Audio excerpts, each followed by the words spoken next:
Amen. Praise the Lord.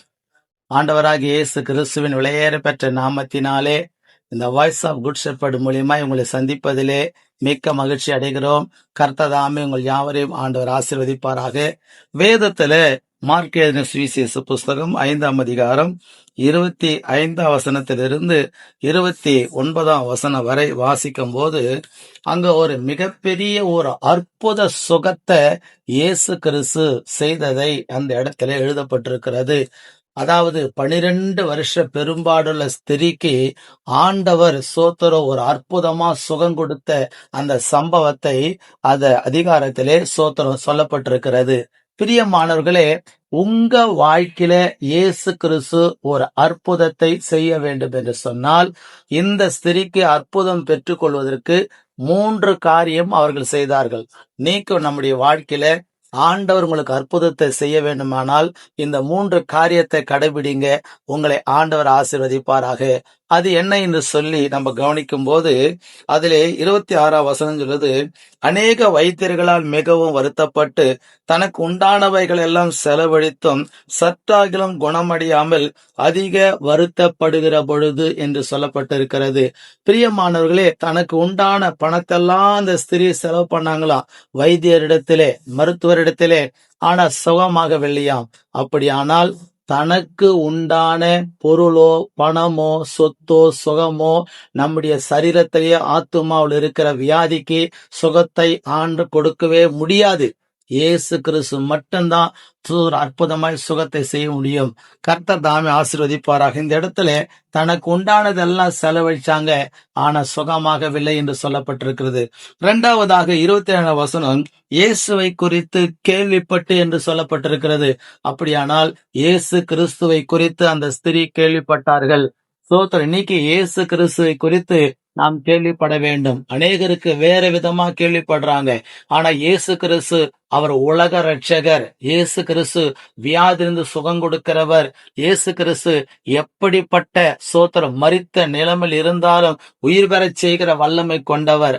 ஆகையால இயேசு கிறிஸ்துவை குறித்து அந்த அம்மா கேள்விப்படுறாங்க. கேள்விப்பட்டு ஆண்டவரிடத்திலே அந்த அம்மா வர்றாங்க.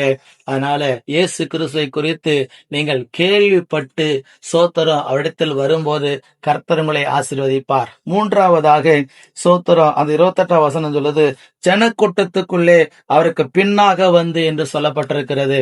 அப்படியானால் இயேசு வர்றாரு, ஜனம் பெரிய திரளான கூட்டம் அவருக்கு பின்னாடி வருது. அந்த கூட்டத்துக்கு மத்தியிலையும் இவங்க உள்ள புகுந்து போய் இயேசு கிறிஸ்துடைய வஸ்திரத்தை தொடுகிறாங்க.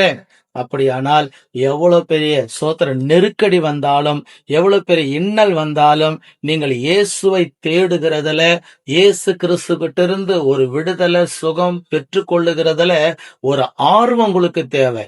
அந்த நெருக்கத்துக்கு மத்தியில வாஞ்ச தேவை.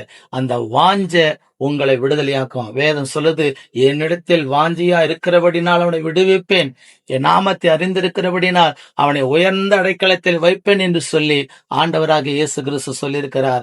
எனக்கு அருமையான கர்த்தருடைய பிள்ளைகளே, இயேசு கிறிஸ்து உங்க வாழ்க்கையிலும் ஒரு அற்புத சுகத்தை, அற்புத ஆசீர்வாதத்தை, அற்புத விடுதலையை உங்களுக்கு செய்ய வேண்டுமானால் இந்த ஸ்திரீ பின்பற்றினது போல நீங்கள் பின்பற்றுவீர்கள் என்று சொன்னா இயேசு உங்களை ஆசீர்வதித்து உங்களை மேன்மைப்படுத்துவாராக.